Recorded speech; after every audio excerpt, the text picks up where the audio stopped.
Je me tourne vers la députée d'Hochelaga-Maisonneuve, porte-parole de l'opposition officielle en matière de relations internationales et de la francophonie, pour ce bloc de 23 minutes. La parole est à vous, Madame la députée.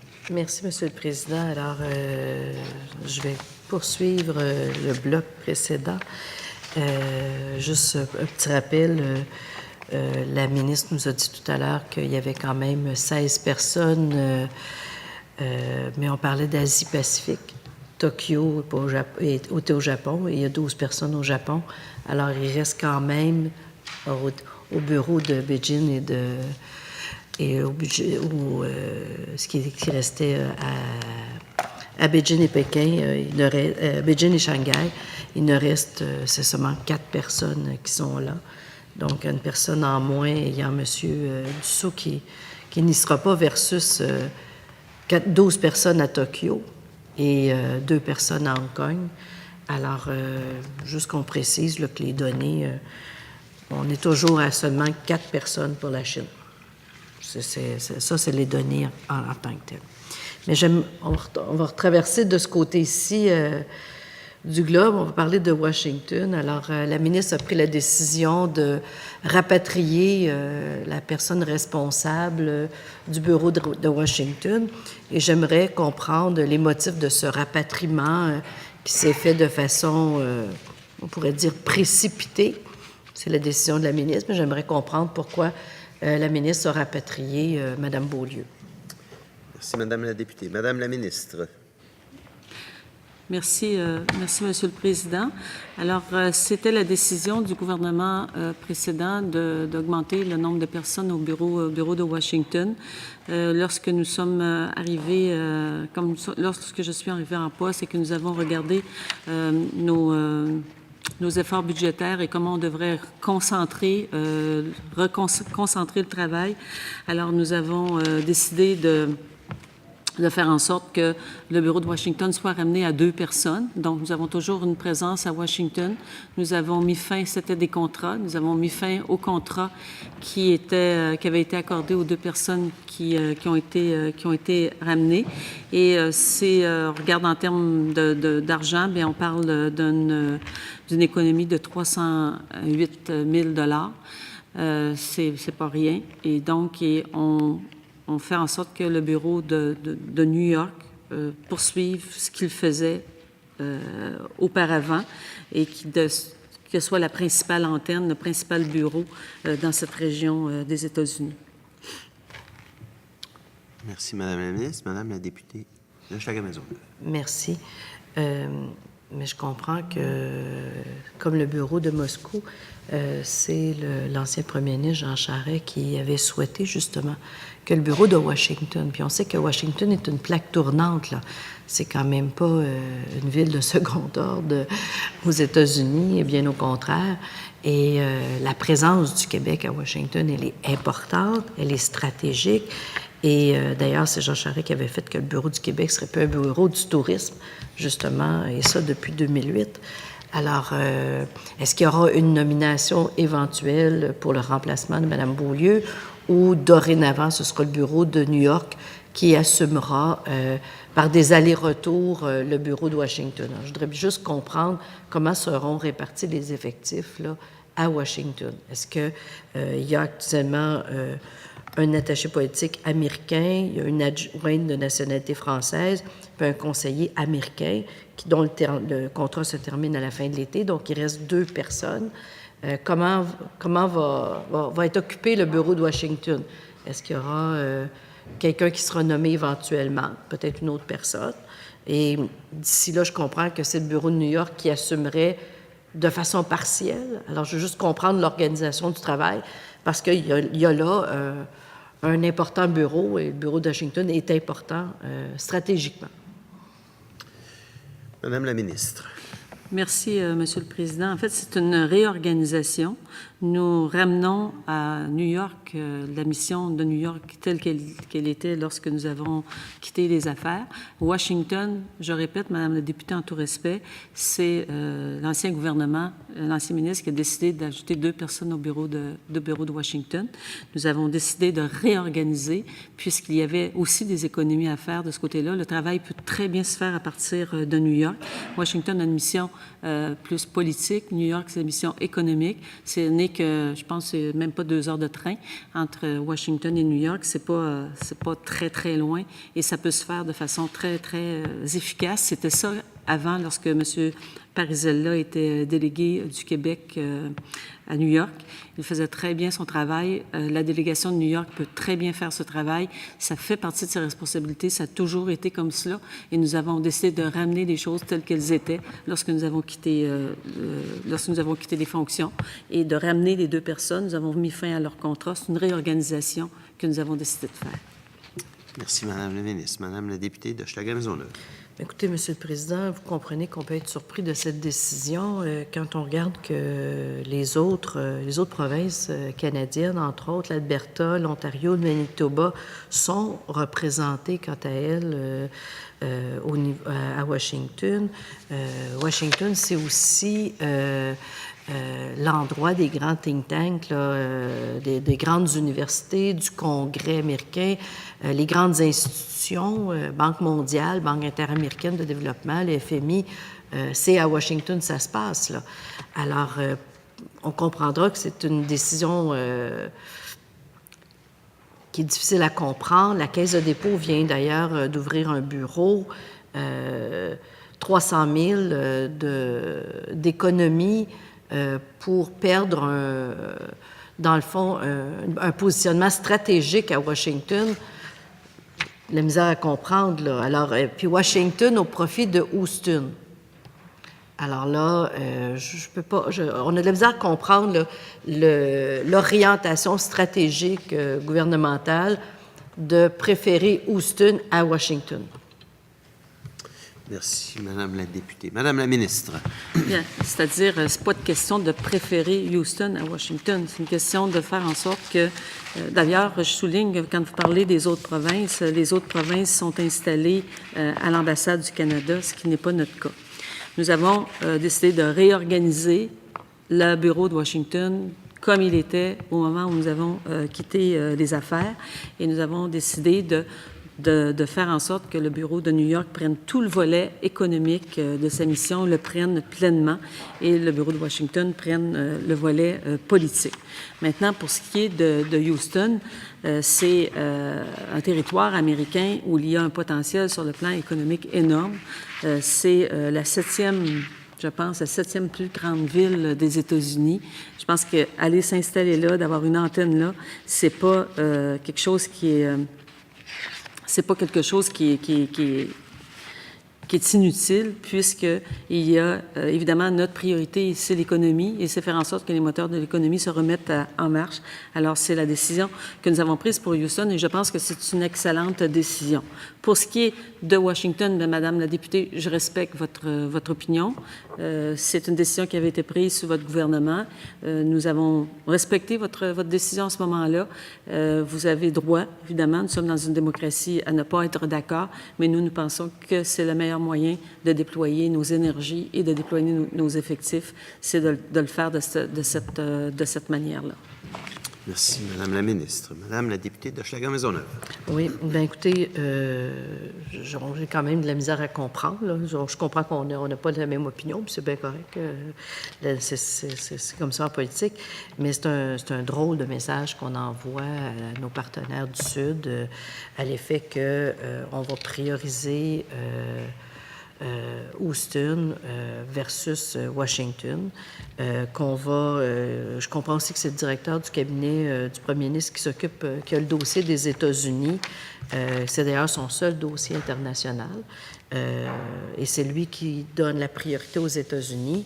Alors, on donne une priorité aux États-Unis, on considère que c'est stratégique, mais on diminue nos effectifs à Washington, qui est quand même l'endroit des lobbies est l'endroit du pouvoir américain.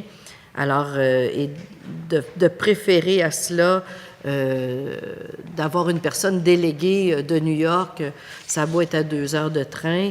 Moi, je pense que d'avoir une personne en place et d'avoir une personne qui est là à temps plein pour assumer le positionnement du Québec, c'est important. D'ailleurs, on parlait tout à l'heure d'Hydro-Québec, pour lequel on a besoin d'avoir des gens à temps plein. Hydro-Québec qui fait énormément d'affaires là-bas. Il y a tout le secteur de l'énergie pour lequel il y a... Et c'est là, à Washington, où sont les décideurs en tant que tels. Alors, c'est quand même une décision qui ne me semble pas stratégique et surtout économiquement parlant, qui nous positionne mal sur l'avenir en tant que tel par le fait d'avoir des personnes finalement à temps partiel.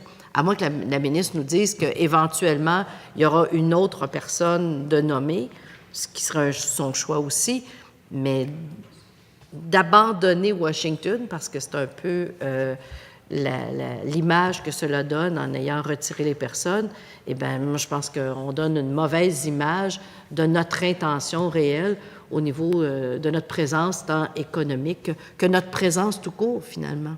C'est le positionnement du Québec en tant que tel. Madame la ministre. Merci, Monsieur le Président. Alors, c'est une décision économique.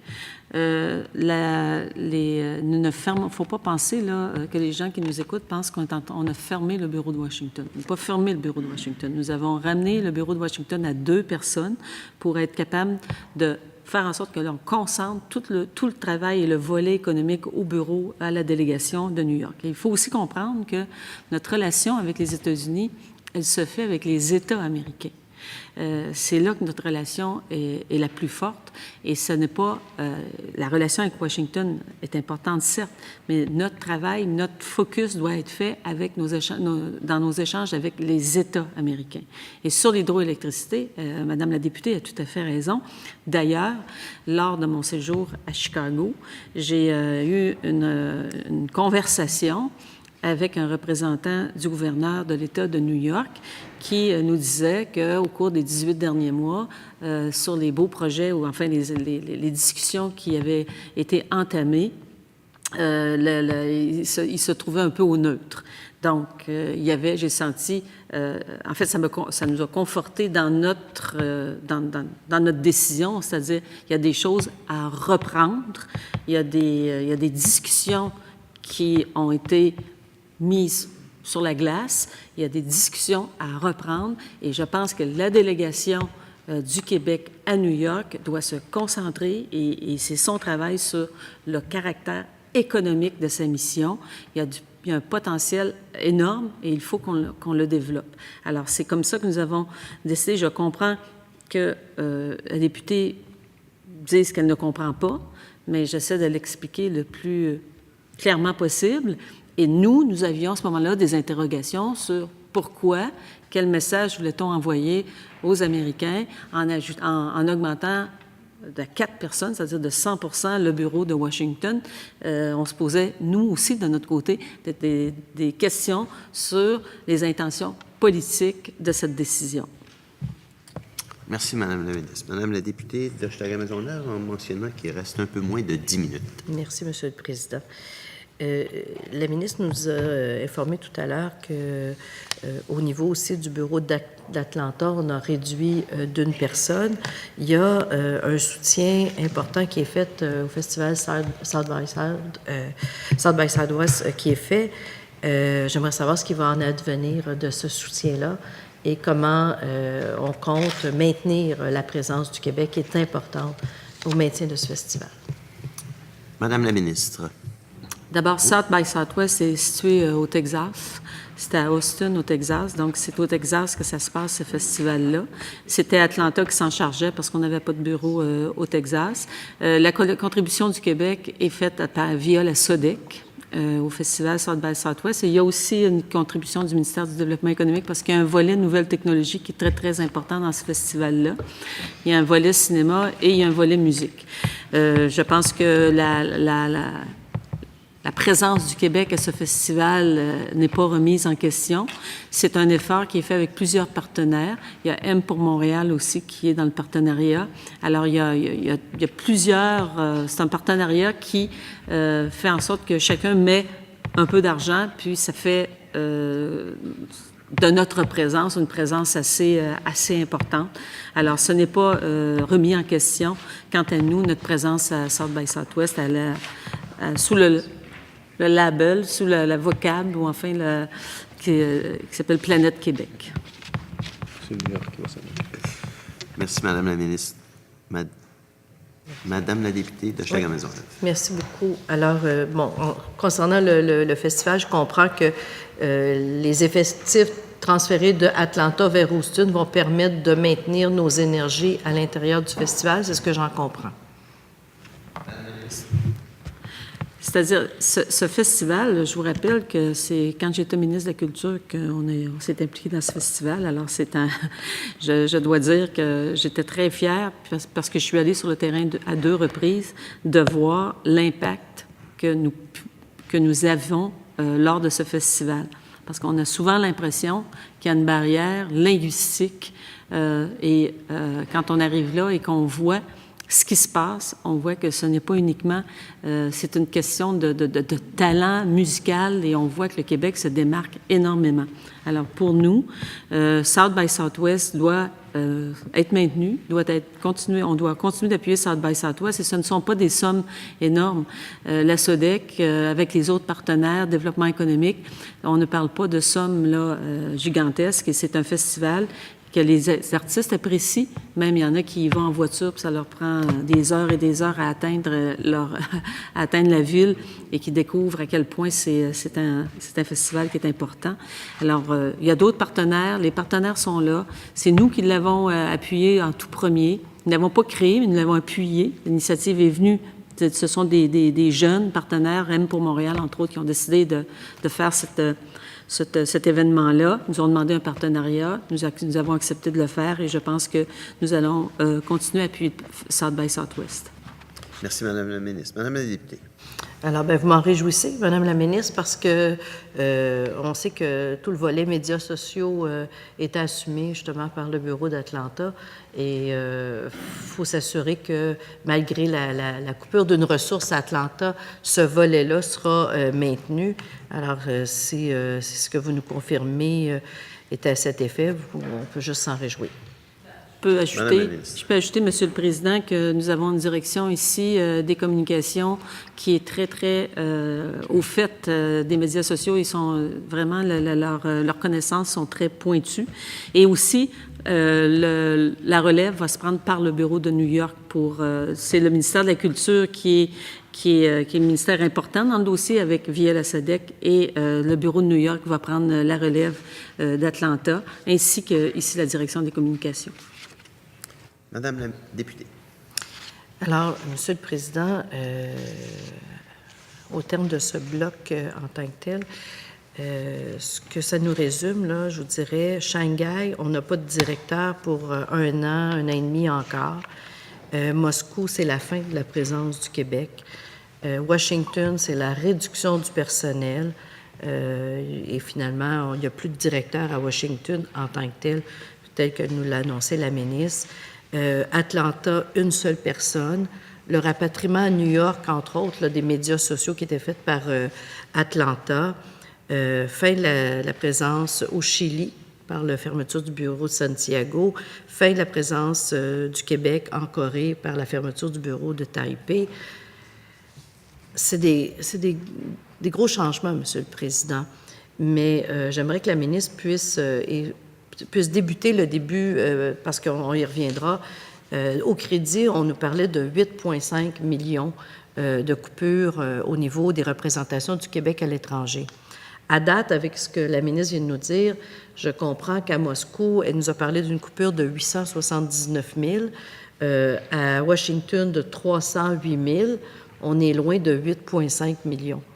Alors, elle peut peut-être débuter dans ce bloc-ci, je pense qu'il ne reste pas grand temps, là, mais qu'elle puisse commencer à nous dire comment elle ventile, la ventilation de ce 8,5 millions-là, il se fait combien? Parce que là, à 2 bureaux, j'en ai seulement que pour 1,1 million de dollars. Merci, Madame la députée. Madame la ministre, en mentionnant qu'il reste 3 minutes 30 à ce bloc d'échange. Alors, je vais souligner à la députée, en tout respect, que Taipei n'est pas situé en Corée, mais Taipei est situé en Thaïlande. À Taïwan. À Taïwan. Je voulais souligner à la députée que c'est quand même assez étonnant qu'elle nous parle de ces compressions-là, alors qu'en 96, le gouvernement du Parti québécois avait supprimé 134 postes et rasé 12 bureaux et délégations du Québec. Je veux remettre aussi les faits, c'est-à-dire que la compression dans nos bureaux et nos délégations est de 2 129 000 $. Alors, ce n'est pas les chiffres que la députée a en main, ce ne sont pas ces chiffres. Notre compression est de 2 129 000 $. Donc, je voulais au moins remettre ces chiffres-là en perspective. Merci, Madame la ministre. Madame la députée, 2 minutes 30. Bien, écoutez, je veux à ce moment-là que la ministre nous explique les chiffres à la page 170 du livre des crédits, parce que les crédits 2013 étaient de 57 et ceux de 2014, 48. Madame la ministre. On me souligne que ce sont les crédits d'immobilisation qu'il faut sortir du volet crédit des dépenses. Madame la députée. Moi, je suis à l'élément 2, représentation du Québec à l'étranger. Monsieur le Président, que le sous-ministre réponde à... Est-ce qu'il y a consentement? Il y a consentement. Monsieur le sous-ministre.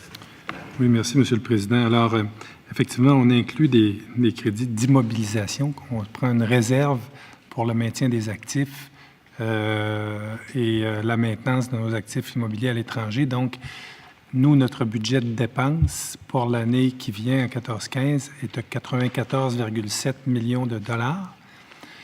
Et nous avons de la rigueur budgétaire à exercer avec des économies à rendre de l'ordre de 4,6 millions de dollars. Et là-dessus, il y a environ 2 100 000 qui vont provenir de nos initiatives que l'on prend dans le réseau.